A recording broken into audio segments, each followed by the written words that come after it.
Me felicitaron a mi mujer en el funeral de su padre, antes de que el ataúd tocara tierra. 5 días después, me despidió delante del consejo de administración que ella creía tener controlado. Mi hijo votó a favor de mi despido. Mi mujer celebró la jugada sentada en mi silla, bebiéndose el whisky escocés de mi suegro. No tenía ni idea de lo que se le venía encima el lunes. Me llamo James Stratton. Tengo 47 años y he pasado los últimos 23 construyendo algo que creía que me sobreviviría. No solo una empresa, un legado. Mi suegro, Richard Hartley, fundó Hartley Medical Systems en 1981. Equipos de imagen médica, maquinaria de diagnóstico, tecnología de la que se ve en hospitales de 48 estados. Cuando me casé con su hija, Victoria, en 2001, yo era ingeniero de sistemas, con un título de Stanford y la suficiente soberbia como para pensar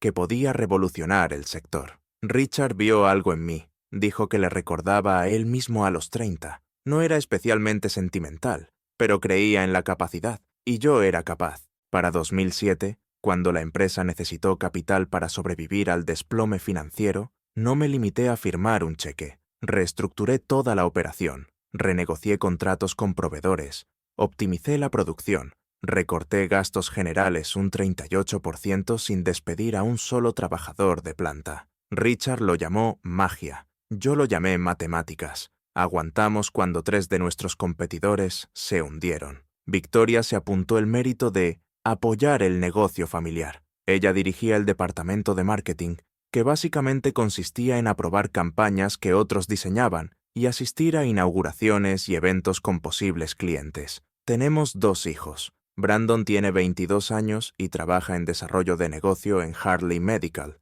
idea de su abuelo, no mía. Emily tiene 19. Está en segundo curso en Northwestern y estudia periodismo. Son buenos chicos, eso sí. Brandon ha heredado de su madre ese don para leer una sala y decir justo lo que la gente quiere oír. Emily ha heredado mi cabezonería. No me di cuenta de lo importante que sería hasta la semana pasada. El funeral de Richard fue un jueves. Todo estaba calculado, como si fuera el lanzamiento de un producto. Victoria llevaba unas perlas de Chanel y una expresión ensayada de dolor digno. Seguramente lo había practicado delante del espejo. La ceremonia fue en Riverside Memorial, el sitio caro, con jardines impecables y un puentecito sobre un estanque con carpas koi. Aparecieron unas 200 personas, miembros del consejo, inversores, médicos que habían comprado nuestros equipos, políticos a los que Richard había donado dinero durante años.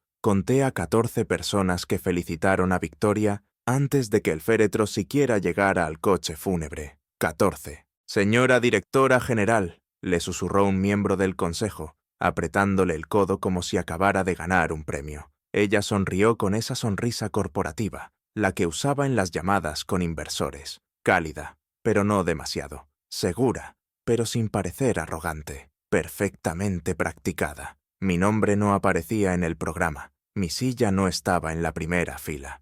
Esa era para Victoria, Brandon y el presidente del consejo. Yo me senté 3 filas más atrás, al lado de Emily, que no dejaba de apretarme la mano. Ella lo entendía. Con 19 años, leía la sala mejor de lo que su hermano lo haría jamás. Victoria pronunció el elogio. Habló de legado, de visión, del futuro de Hartley Medical Systems. Ni una palabra de cómo yo había salvado la empresa. Ni una palabra de las semanas de 70 horas. Del proveedor en Múnich al que volé a ver a las 2 de la madrugada por la diferencia horaria. De la línea de producción que rediseñé personalmente para reducir costes sin sacrificar calidad. Solo legado, visión, futuro. Después de bajar el ataúd, la gente formó una fila para dar el pésame.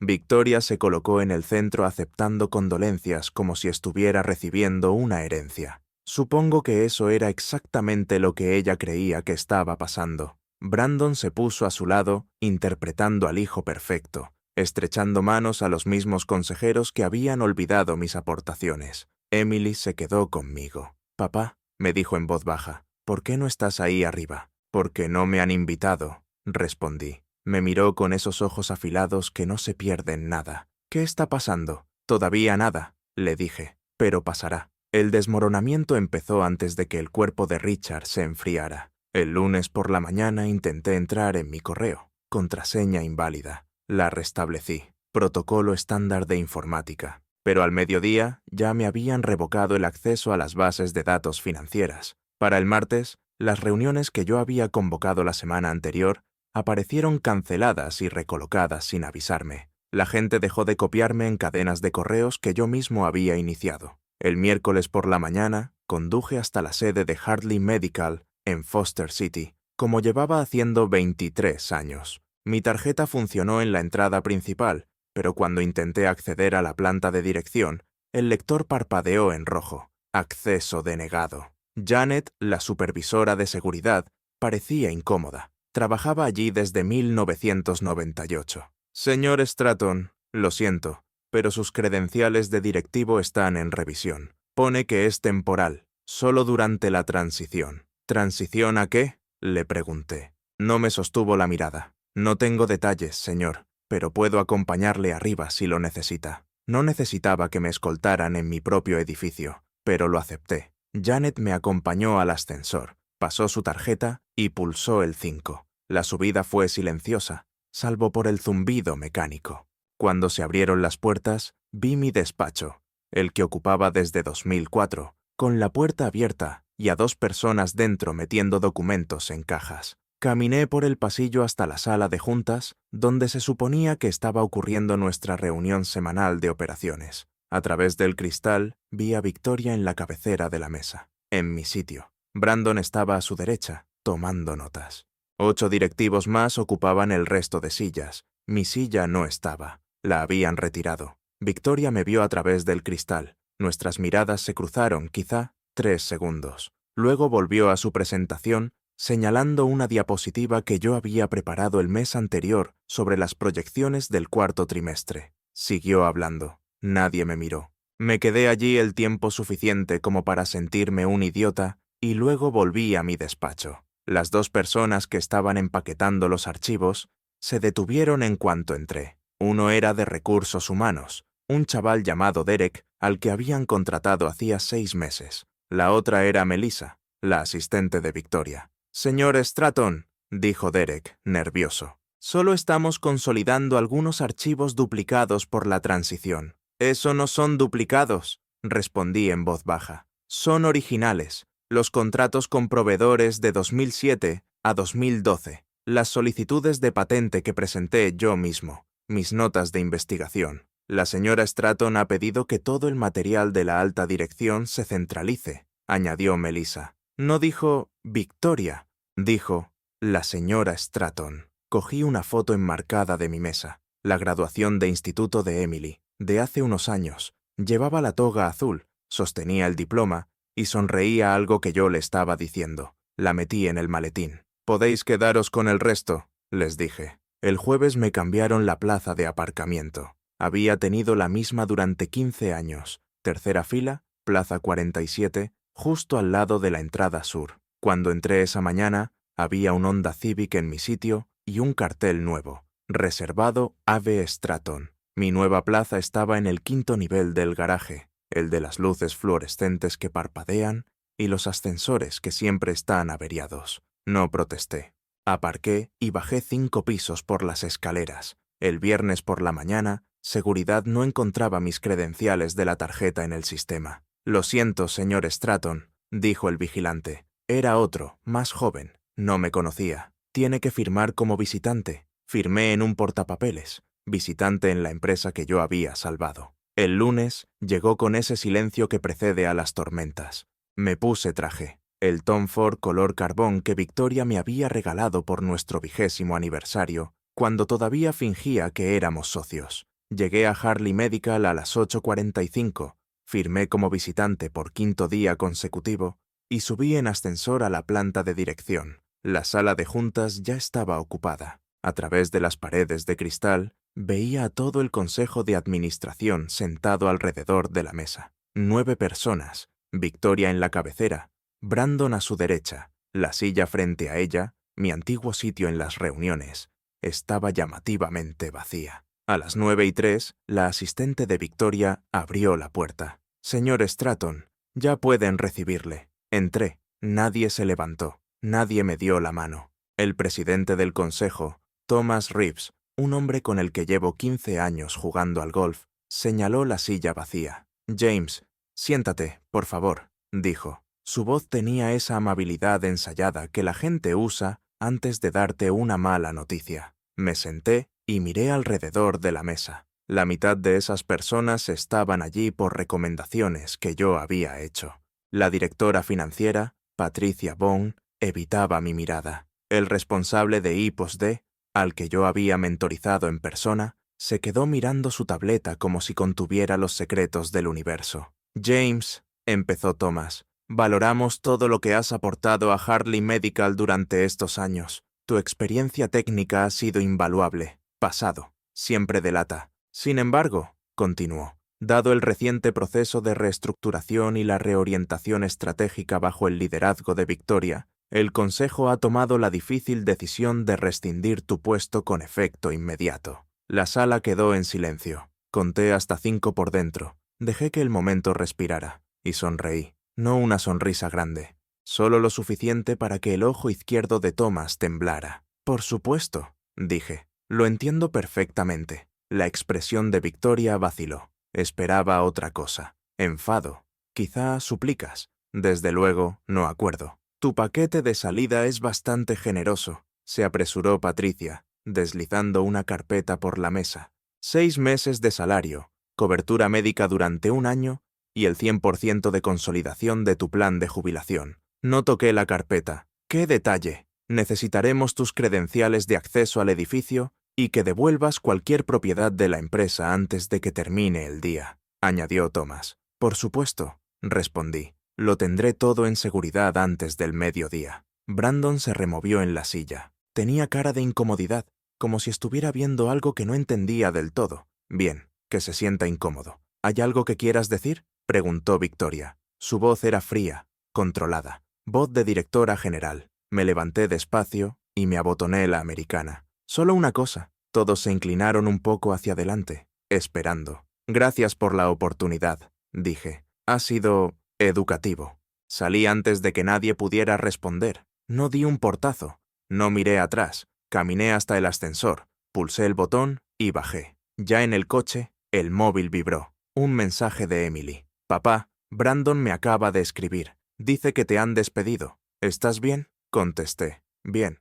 El lunes va a estar interesante. Respondió al instante. ¿Qué pasa el lunes? Justicia, escribí. Pero antes tenía que vaciar el despacho. Volví a entrar y recogí mis cosas con método. La foto de Emily, un pisapapeles que me había regalado Douglas, un trozo pulido de titanio de nuestro primer prototipo que funcionó, mi diploma del MIT. Nada más era mío. De todos modos, el despacho se sentía pequeño, o vacío, o quizá era yo el que ya se había quedado grande para él. A las 11:47 había terminado. Dejé la tarjeta de acceso sobre la mesa, el portátil de la empresa, el pase del aparcamiento, salí llevando una sola caja de cartón. La recepcionista, Martha, tenía los ojos llenos de lágrimas. Señor Stratton, esto no es justo. Es exactamente lo que tenía que pasar, le dije. Créeme, la casa estaba demasiado silenciosa cuando llegué. El Mercedes de Victoria no estaba en el camino de entrada. Seguía en la oficina, probablemente celebrándolo, pero su presencia flotaba en el aire. Flores frescas en el recibidor, de las que solo compraba en ocasiones especiales. Una botella de Macallan 25 en el mueble bar, a medias. El whisky escocés favorito de Richard. Había estado brindando por su victoria. Recorrí la casa que compramos en 2005, 4.000 pies cuadrados en Atherton, pegada a la reserva natural. Habíamos organizado aquí decenas de empresa. Richard se sentaba en el despacho cada acción de gracias,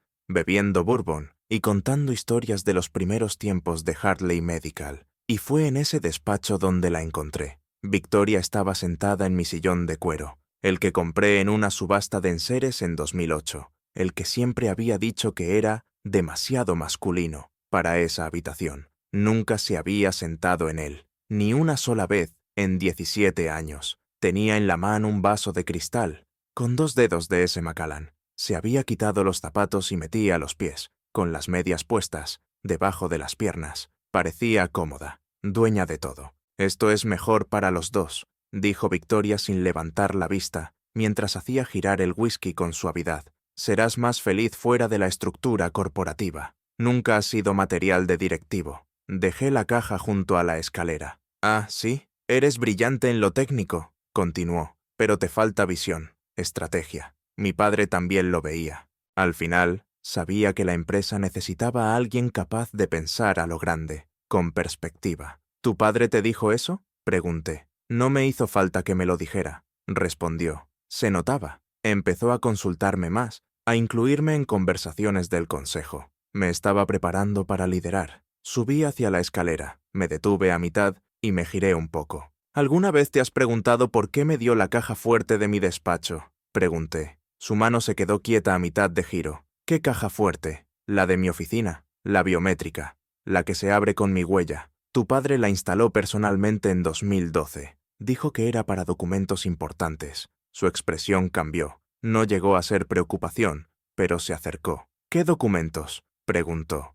«Los que deberías haber leído antes de despedirme», dije. Subí el resto de las escaleras y la dejé allí, sentada en mi sillón con el whisky de su padre muerto, borracha de un poder que creía suyo. A mi espalda oí el tintineo del vaso contra la mesita. Oí cómo se levantaba, el roce de sus medias sobre la madera. «James», me llamó desde abajo. «¿Qué documentos?». No contesté. Entré en mi despacho, cerré la puerta y llamé a Arthur Hastings, el abogado personal de Richard, el que redactó los papeles que Victoria ni siquiera sabía que existían. «Arthur», dije en cuanto descolgó, «ha llegado el momento». «¿El lunes?», preguntó. «El lunes», confirmé, «a las 9 en punto». El domingo por la tarde me reuní con Arthur Hastings en su despacho privado en Palo Alto.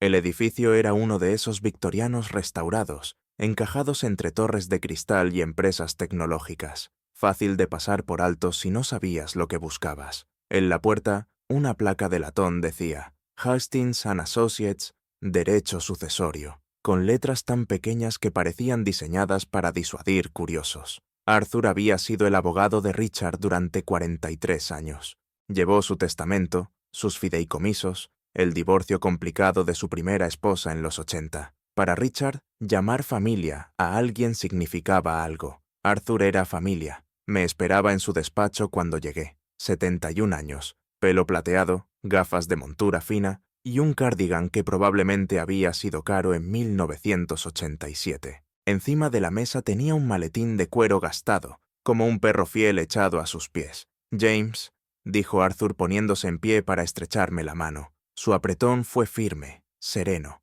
«Llevo 6 años esperando esta llamada». «¿Richard te dijo que llegaría?», pregunté. «Me dijo exactamente cuándo», respondió Arthur. Dijo, «Cuando yo esté muerto y Victoria lo despida, entonces abres la cámara». Abrió el maletín y sacó una carpeta gruesa de cuero, de las que tienen esquinas de latón y un cierre que parecía de museo. Luego colocó un sobre cerrado, con un sello de cera roja y mis iniciales marcadas. Los deslizó por la mesa. «Todo está en orden», dijo. «Lo revisé otra vez el viernes.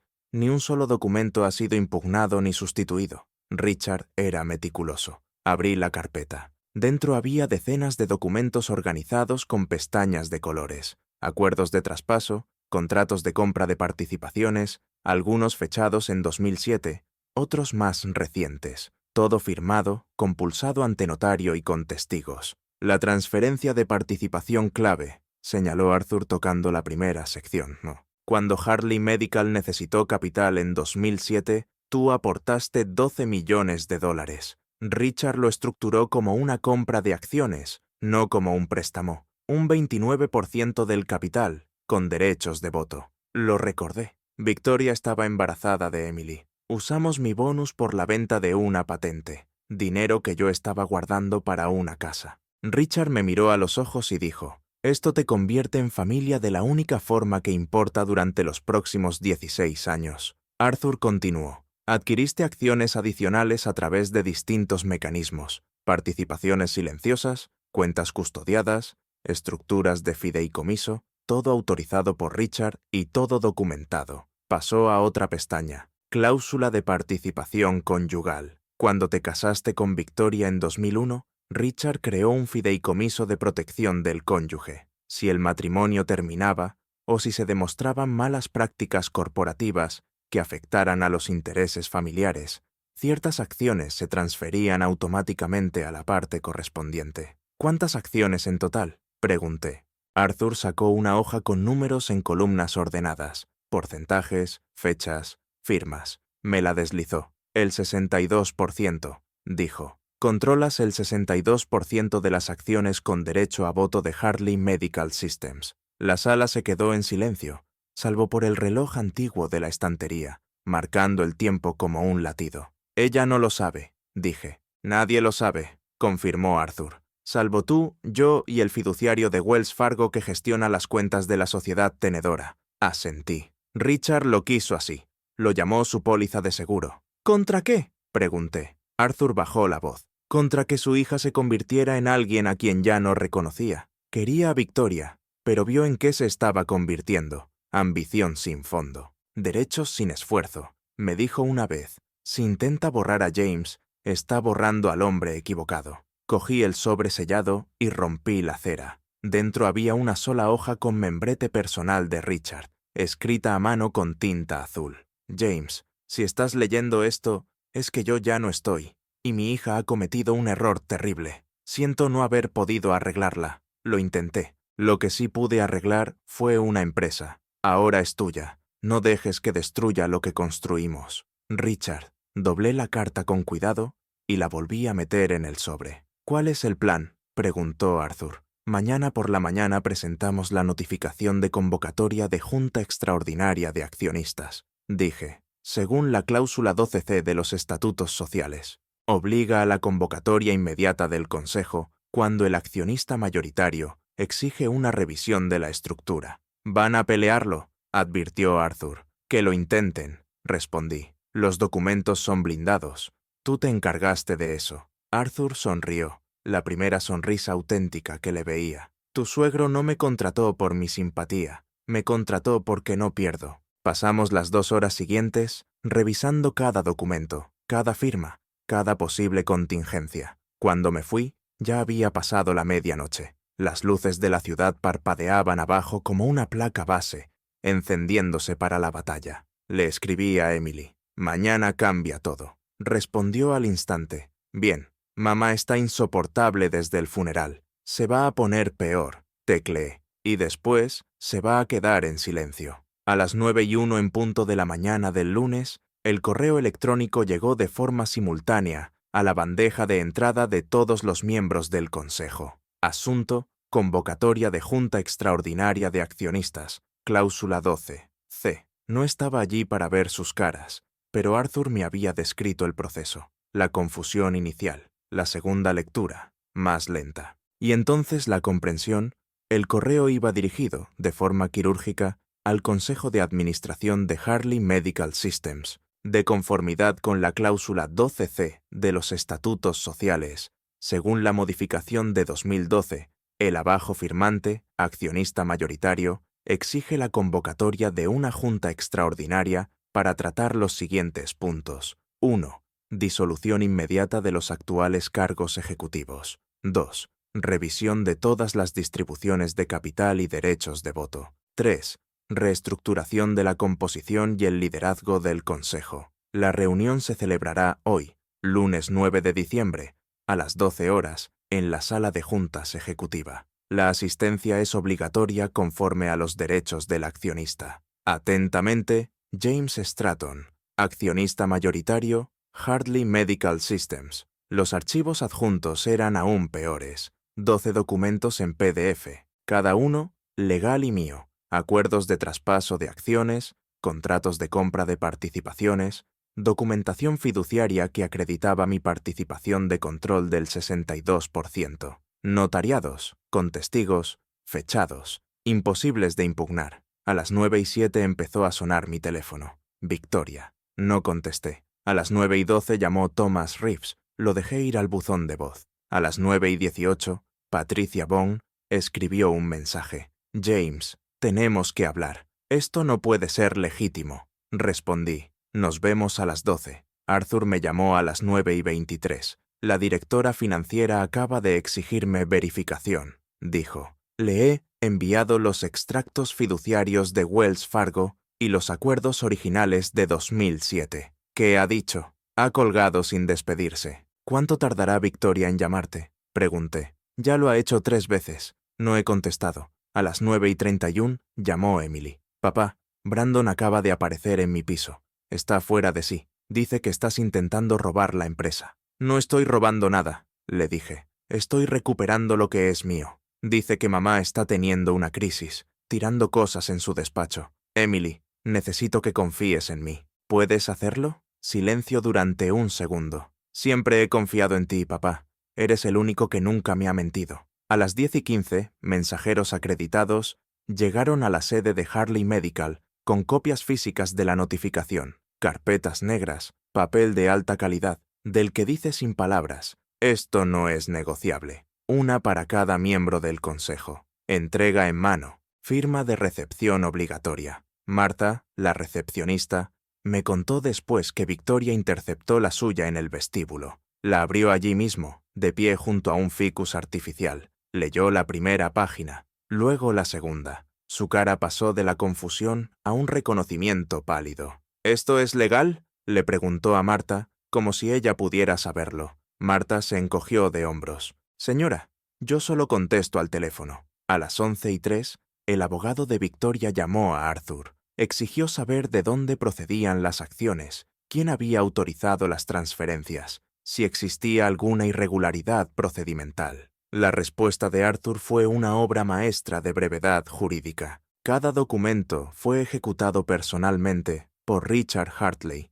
presentado ante los organismos reguladores correspondientes y depositado en fideicomiso conforme a la legislación societaria de California. Si desea impugnar su validez, nos veremos en los tribunales. Si no, nos vemos a las 12. A las 11:47 llegué a Hartley Medical. Entré por la puerta principal. Los ojos de Marta se abrieron de par en par. «Señor Stratton», dijo en voz baja, «¿quiere que...» «¿No hay tarjeta de visitante hoy, Marta?» Sonreí. «Ya no». Subí en ascensor a la 5ª planta. Las puertas de la sala de juntas estaban cerradas, pero a través del cristal esmerilado se distinguían siluetas moviéndose dentro. Todos estaban allí, cada miembro del consejo. Victoria en la cabecera, el teléfono pegado a la oreja, gesticulando con desesperación. Miré el reloj. 11:53. A las 12 en punto, abrí las puertas y entré. La sala quedó en silencio. 12 personas, una silla vacía en la cabecera, donde Victoria estaba de pie. Yo, en el umbral. No alcé la voz. No hizo falta. Esta reunión viola todos los protocolos de gobierno corporativo, dijo Victoria, con un tono afilado pero contenido. Sigo siendo la directora general en funciones. No puede celebrarse ninguna votación sin notificación adecuada y aprobación del Consejo. Margaret Vickers, la administradora fiduciaria que Richard había contratado en 2010, estaba sentada al fondo de la mesa. 67 años, pelo plateado recogido con tirantez, gafas de lectura colgadas de una cadena. Llevaba 14 años gestionando el fideicomiso familiar Hartley y tenía exactamente 0 tolerancia para las tonterías. Él ostenta la participación de control, dijo sin levantar la vista de los documentos. Cláusula 12C. Esta reunión es válida. Victoria se agarró al respaldo de la silla. Eso es imposible. La estructura accionarial es pública y consta en los registros oficiales. Incorrecto, la interrumpió Margaret. James Stratton posee el 62% de las acciones con derecho a voto. Desde 2019, cuando se ejecutó la última transferencia fiduciaria. Usted posee un 18% por herencia. Su hijo Brandon posee un 6%, donado por su abuelo. Emily posee un 7%. El 7% restante está distribuido entre accionistas preferentes, sin derecho a voto. Brandon palideció. Había estado tomando notas en la tableta, pero la mano se le quedó congelada a mitad del gesto. Thomas Reeves se aclaró la garganta. James, seguro que podemos hablar de esto en privado. Llegar a algún tipo de acuerdo. Todos los que estén a favor de la moción para reestructurar la actual dirección ejecutiva, dijo Margaret cortándolo. conforme a la autoridad del accionista mayoritario. Nadie se movió. El silencio se estiró como un cable a punto de romperse. «Esto es una votación», continuó Margaret. «Levanten la mano quienes apoyen la reestructuración propuesta». Patricia Bone levantó la mano primero. Luego el responsable de Pilmacie +D. Después, otros 3 casi de inmediato. Una a una, las manos fueron alzándose. Incluso Thomas, tras una larga pausa, levantó la suya despacio. La boca de Victoria se entreabrió, pero no salió ningún sonido. Miró alrededor de la mesa a las mismas personas que habían brindado por su nombramiento 6 días antes. Todas y cada una tenían la mano levantada. «Unanimidad», dijo Margaret, tomando nota. «La moción queda aprobada. Victoria Stratton queda destituida del cargo de directora general, con efecto inmediato. Todos los nombramientos ejecutivos interinos quedan revocados hasta nueva revisión». «¡Esto es una locura!», consiguió decir por fin Victoria. «No puedes simplemente...». «Sí puedo», dije en voz baja, «y acabo de hacerlo». Brandon se levantó de golpe. La silla chirrió contra el suelo. «Papá, ¿qué estás haciendo?» «Lo que tu abuelo quería que hiciera», respondí. «Lo que debería haber hecho hace años». «Tú ya ni siquiera trabajas aquí», dijo Victoria, y la desesperación empezaba a colarse en su tono. «Nunca dejé de trabajar aquí», la corregí. «Solo dejé de fingir que tú mandabas». Margaret deslizó una carpeta hacia mí por la mesa. «Firme aquí, señor Stratton. Estos documentos formalizan su nombramiento como presidente del Consejo y director general». Me acerqué a la mesa, cogí el bolígrafo que me ofrecía y firmé mi nombre en 3 páginas distintas. El bolígrafo fue el único sonido en la sala, raspando el papel de alta calidad como el mazo de un juez. Cuando levanté la vista, Victoria me miraba con una expresión que nunca le había visto. No era exactamente rabia, era algo más cercano a la incredulidad, como si acabara de descubrir que la gravedad funcionaba de otra manera a la que ella creía. «El consejo se volverá a reunir el miércoles a las 9 de la mañana», dije. «Patricia, necesito un informe financiero completo para mañana. Thomas, audita los últimos 6 meses de decisiones ejecutivas. Los demás, vuestros puestos están asegurados, pendientes de evaluación de rendimiento». Miré a Victoria. «Eres bienvenida a asistir a la reunión del miércoles como accionista minoritaria, pero tendrás que sentarte en la zona de público, no en la mesa». Brandon agarró del brazo a su madre. «Mamá, vámonos, por favor».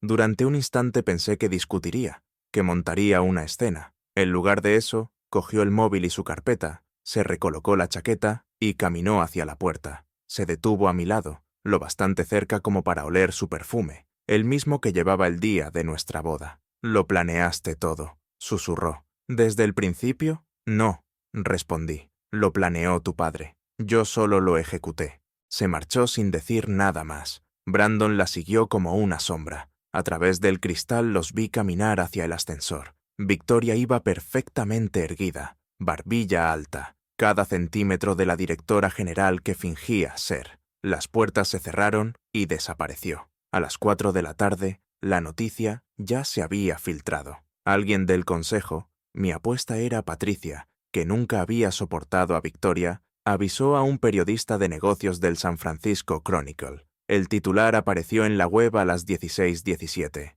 «Destituida la CEO de Hartley Medical en un golpe accionarial. El yerno del fundador toma el control». El artículo era sorprendentemente preciso. Mencionaba la reunión de emergencia del Consejo, la participación del 62% y la destitución de Victoria. Lo que lo hizo viral fue el último párrafo, una cita de una fuente anónima que describía mi despido, 5 días antes, como el error más caro de la historia corporativa del área de la Bahía. A las 16:30, la noticia ya la habían recogido TechCrunch y Business Insider. A las 5, era tendencia en LinkedIn. Alguien encontró una foto de nuestra boda. Victoria con aquel vestido por el que se había gastado $18,000, y yo con un smoking alquilado que no me quedaba del todo bien. El pie de foto decía: «¿Adivinas quién se casó realmente con el dinero?». Mi teléfono empezó a vibrar alrededor de las 17:15.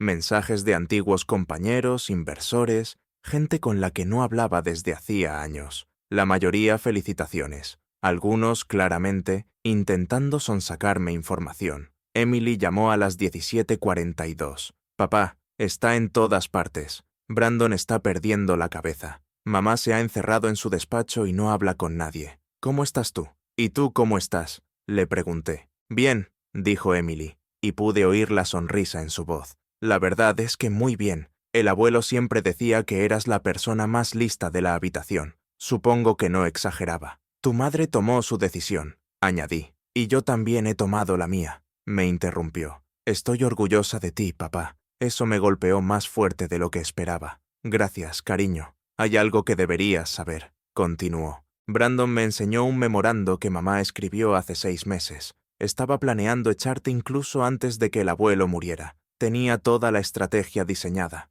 6 meses. Mientras Richard seguía vivo, luchando contra el cáncer, Victoria ya estaba planeando mi salida. ¿De dónde sacó Brandon ese memo?, pregunté. Lo encontró en el despacho de mamá después de la reunión del consejo. Está muy afectado, papá. Creo que empieza a darse cuenta de quién es ella en realidad. A las 18:03, el abogado de Victoria, un tiburón bien vestido llamado Preston Hale, envió a Arthur una carta de cese y desistimiento, exigiendo que retiráramos todas las afirmaciones difamatorias y restituyéramos a Victoria en su cargo. Arthur respondió con un correo de una sola frase. Nos vemos en los tribunales, letrado. Traiga documentación. El verdadero daño empezó a notarse sobre las 7 de la tarde. Un bloguero tecnológico especializado en dramas corporativos consiguió, de algún modo, un correo interno que Victoria había enviado 3 meses antes. Asunto: revisión de eficiencia operativa.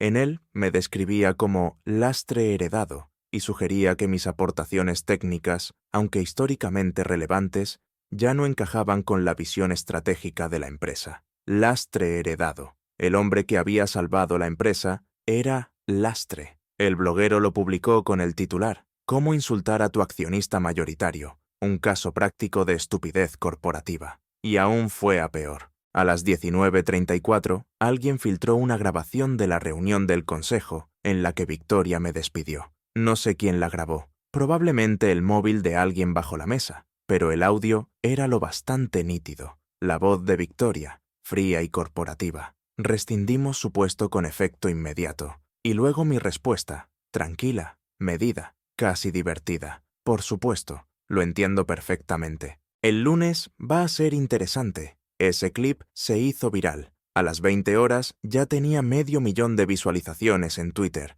La gente hacía memes. El lunes va a ser interesante. Se convirtió en una frase hecha para venganzas inesperadas. A las 20:47 sonó mi teléfono. Número desconocido. Estuve a punto de no contestar, pero algo me hizo descolgar.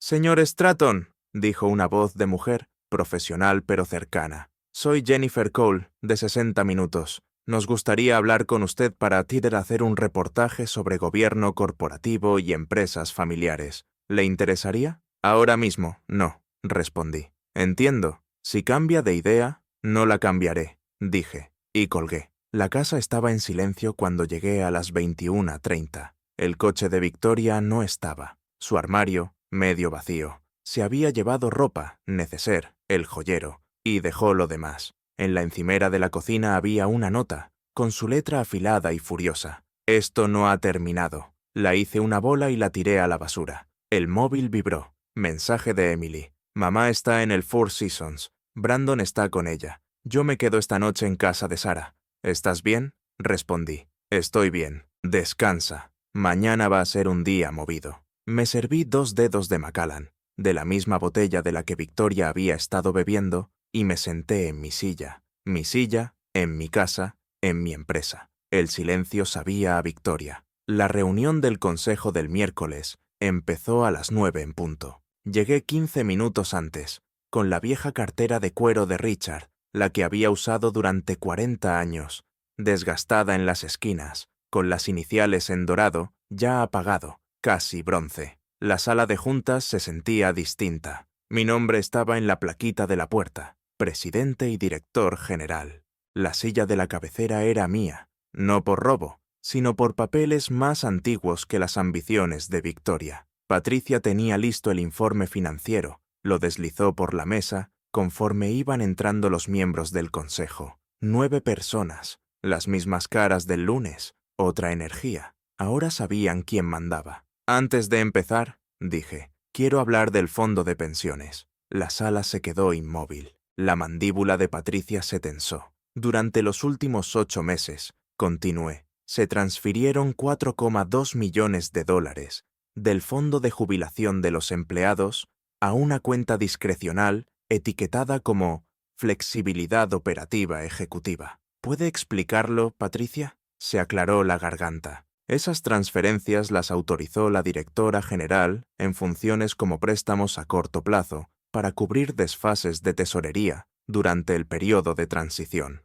¿Victoria autorizó tocar el fondo de pensiones? Pregunté. Dijo que era temporal, que el dinero se repondría en 60 días. Han pasado 8 meses, dije. ¿Dónde está el dinero? Patricia sacó otra carpeta y me la pasó. Extractos bancarios, órdenes de transferencia, un rastro de papel que llevaba exactamente a donde yo imaginaba. Victoria había usado el dinero de las pensiones para pagar consultorías a empresas que no existían. Sociedades pantalla, su caja B personal. Esto es malversación, murmuró Thomas Reeves. Esto es fraude federal, lo corregí. Y cualquiera en esta sala que lo supiera, comparte responsabilidad. Cada uno. Yo no lo sabía, dijo Patricia rápida. Me enteré el lunes, cuando empecé la auditoría. Iba a denunciarlo. ¿Ibas? Pregunté. ¿O ibas a enterrarlo como se enterraron otras irregularidades? Se quedó pálida. No, no lo iba a enterrar. Quedas suspendida, dije. Desde ahora mismo, pendiente de investigación completa. Si colaboraste con el fraude de Victoria, aunque fuera por omisión, estás fuera. Miré alrededor de la mesa. ¿Alguien más quiere confesar antes de que llegue la SEC? Silencio. Bien, esto es lo que va a pasar. Primero, cada dólar que se sacó de ese fondo se repone antes de que termine la semana. Lo cubriré yo personalmente si hace falta, pero esos 300 empleados recuperan su jubilación. Segundo, implantamos nuevos controles financieros. Cualquier transferencia de más de 50.000 requerirá doble autorización. Tercero, Arthur Hastings realizará una auditoría forense completa de los últimos 2 años. Si encuentra más porquería, van a rodar cabezas. La reunión continuó durante 90 minutos. Reestructuramos la remuneración ejecutiva, congelamos todos los contratos de consultoría hasta revisión y establecimos protocolos de supervisión que deberían haber existido desde hacía años. Cuando terminamos, el consejo parecía agotado. Una cosa más, dije mientras recogían sus cosas. Brandon Stratton queda despedido de su puesto en desarrollo de negocio. Hubo un silencio breve. Votó a favor de mi despido sabiendo que yo era el accionista mayoritario. Eso es incompetencia o complicidad. En ambos casos, se va. Nadie discutió. A las 11:30 vibró mi teléfono. Mensaje de Emily. Papá, Brandon acaba de presentarse en mi piso. Está hecho polvo. Llora. Dice que no sabía nada, que mamá le dijo que tú solo eras un empleado. ¿Qué hago? Respondí. Es tu hermano. Ayúdale si quieres. Pero tomó su decisión. Tendrá que vivir con ella. Aparecieron los 3 puntos. Y desaparecieron. Finalmente llegó otro mensaje. Dice que quiere pedirte perdón. Dile que estoy en la oficina. Escribí. Si quiere hablar, sabe dónde encontrarme. Brandon apareció a las 14:15. Marta llamó desde recepción. Señor Stratton, su hijo está aquí. ¿Le hago subir? Dame 5 minutos, dije. Y luego sí, me senté detrás del viejo escritorio de Richard, mi escritorio ahora, y esperé. Cuando Brandon entró, tenía la cara de no haber dormido en toda la noche. Ojos rojos, camisa arrugada, esa postura vencida que aparece cuando te das cuenta de que apostaste por el caballo equivocado. Papá, dijo, quedándose en el umbral, como si no supiera si tenía permiso para entrar. Siéntate, le dije, sin dureza. Se sentó, con las manos entrelazadas entre las rodillas, mirando al suelo. No lo sabía, dijo Brandon en voz baja. Lo de las acciones, lo del plan del abuelo, nada de eso. Mamá decía que tú solo eras personal técnico, que el abuelo me estaba preparando a mí para tomar el relevo algún día, que despedirte era necesario para el futuro de la empresa. ¿Y la creíste? Pregunté. Es mi madre, dijo, levantando la vista. ¿Por qué no iba a creerla? Porque tienes 22 años, No 12, respondí, porque llevas 3 años trabajando aquí y has visto cómo funciona esta empresa. Porque estuviste en esas reuniones cuando presenté la estrategia de I+D, cuando negocié con proveedores, cuando salvé contratos que tu madre estaba a punto de perder. Lo viste todo, Brandon. Simplemente decidiste no verlo. Se secó los ojos con el dorso de la mano. Lo siento. Un lo siento no devuelve el dinero al fondo de pensiones, dije. Un lo siento no deshace haber votado para despedir a tu propio padre. Lo siento es solo una palabra que la gente usa cuando llegan las consecuencias. Lo sé, susurró. Me recosté en la silla y observé a mi hijo. Se parecía mucho a Victoria. La misma estructura ósea, la misma forma de ocupar el espacio, pero también había algo distinto, algo quizá rescatable. Esto es lo que va a pasar, dije. Estás despedido de Hartley Medical. Eso no es negociable. Lo que hagas a partir de ahora depende de ti. Puedes volver corriendo con tu madre, dejar que te convenza de que yo soy el villano y pasarte la vida culpándome por haber arruinado su coronación. O puedes madurar, aprender de esto y decidir qué tipo de hombre quieres ser. ¿Qué querría el abuelo que hiciera?, preguntó Brandon. Tu abuelo te diría que el carácter no se hereda, respondí. Se construye decisión a decisión, empezando por si sales de aquí culpando a los demás o aceptando que te equivocaste. Brandon se levantó despacio. ¿Puedo llamarte algún día? No por trabajo, solo como mi padre. Siempre has podido hacerlo, dije. Solo tienes que decidir si quieres. Asintió, se giró hacia la puerta y se detuvo a mitad. Mamá está planeando algo. No sé qué, pero lleva toda la semana hablando con abogados. Le dijo a Tyler que aún no has ganado. Gracias por avisar, respondí. Cuando se fue, me quedé solo en el despacho silencioso. Afuera, el sol se ponía sobre Foster City, tiñendo el cielo de naranjas y violetas. Richard solía decir que el atardecer era el mejor momento para tomar decisiones, cuando el ruido del día se apagaba y uno podía pensar con claridad. El móvil vibró. Mensaje de Arthur. El abogado de Victoria ha solicitado una medida cautelar para congelar todas las decisiones corporativas, alegando disputa de propiedad. El juez la ha desestimado. Dice que la documentación es demasiado sólida para impugnarla. No le queda nada. No contesté. Me limité a ver cómo el sol desaparecía tras el horizonte y sentí algo que no había sentido en meses. Paz. La cena del legado fue idea mía, no una celebración. A Richard le habría horrorizado. Solo una reunión tranquila de las personas que construyeron Hartley Medical antes de que fuera una marca. Cuando no era más que una idea en un taller de San Mateo. La hicimos en el Hotel Rosewood de Menlo Park, en un comedor privado. 60 personas. Ingenieros de la primera línea de producción. El comercial que cerró nuestro primer contrato hospitalario en 1984. La especialista regulatoria que logró la aprobación de la FDA para nuestro sistema de imagen cuando todos decían que era imposible.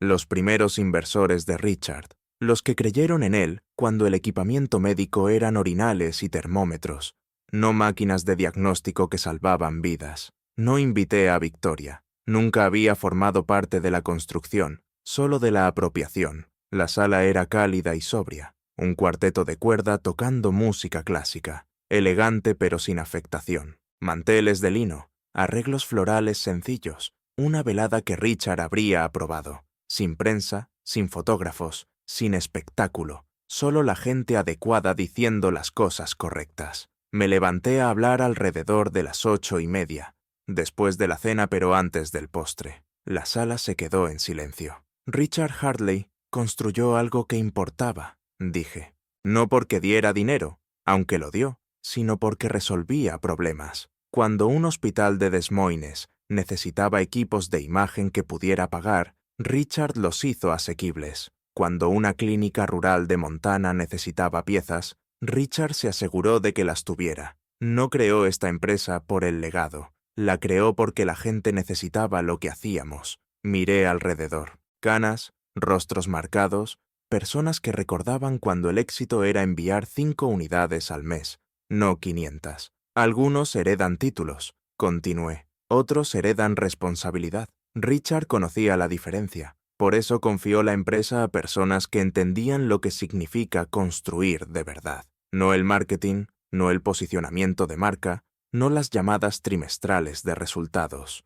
El trabajo real. El aplauso fue suave, sincero. Esa gente no aplaudía el teatro, aplaudía la verdad. Después del discurso, recorrí la sala. Estreché manos y escuché historias de Richard que nunca había oído. El ingeniero que recordaba a Richard rehaciendo un prototipo a las 2 de la mañana, porque el contratista lo había cableado mal. El contable que contaba cómo Richard se bajó el sueldo durante la recesión para no despedir a los operarios. «Tu suegro era de los de verdad», me dijo uno de los primeros inversores. «Una especie rara. Le importaba más el trabajo que el crédito. Me alegra que haya confiado en ti». «A mí también», respondí. A las 21:40 salí al jardín a tomar aire. El sonido del agua de la fuente y el rumor lejano del tráfico de la 101. Me aflojé la corbata y respiré el aire fresco de noviembre. «Papá», me giré. Emily estaba en la puerta, recortada contra la luz cálida del interior. «Pensé que estabas en la universidad», dije. «He bajado en coche», respondió, acercándose. No podía perderme esto. Al abuelo le habría gustado que estuviera aquí. Nos quedamos juntos, padre e hija, viendo cómo la fuente reciclaba la misma agua en un bucle infinito. «Mamá me llamó hoy», dijo Emily. «Quería que te convenciera para llegar a un acuerdo. Dijo que retiraría todas las demandas si le dabas un puesto en el consejo y un contrato de consultoría». «¿Y qué le dijiste?» «Que el abuelo no le dejó la empresa porque nunca aprendió a construir, solo a coger». Y colgué. La rodeé con el brazo. «Eso fue duro». «Fue honesto», corrigió. «No es lo mismo». Dentro, el cuarteto volvió a tocar. Alguien se rió. El sonido se escapaba por la puerta abierta. «¿Y ahora qué pasa?», preguntó Emily. «Con la empresa, con mamá, con todo. Ahora construimos», dije. «Lo mismo que siempre. Hacemos equipos que funcionen. Pagamos bien a nuestra gente. Respetamos el fondo de pensiones. Y recordamos por qué Richard empezó todo esto». «¿Y mamá?» «Tu madre tiene el 18% de una empresa que intentó robar»,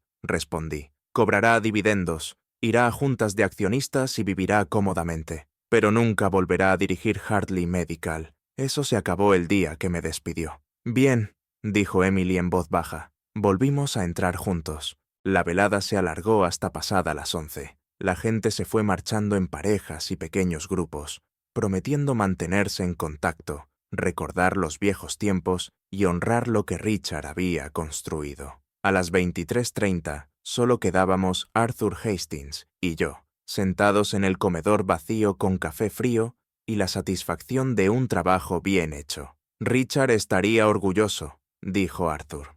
«Richard hizo esto posible», respondí. «Yo solo seguí sus instrucciones». «Hiciste más que eso», replicó. «Protegiste lo que construyó. Eso vale mucho». 8 meses después, Hartley Medical anunció el trimestre más rentable de su historia. Restauramos el fondo de pensiones, renegociamos contratos con proveedores y cerramos acuerdos con 2 grandes redes hospitalarias.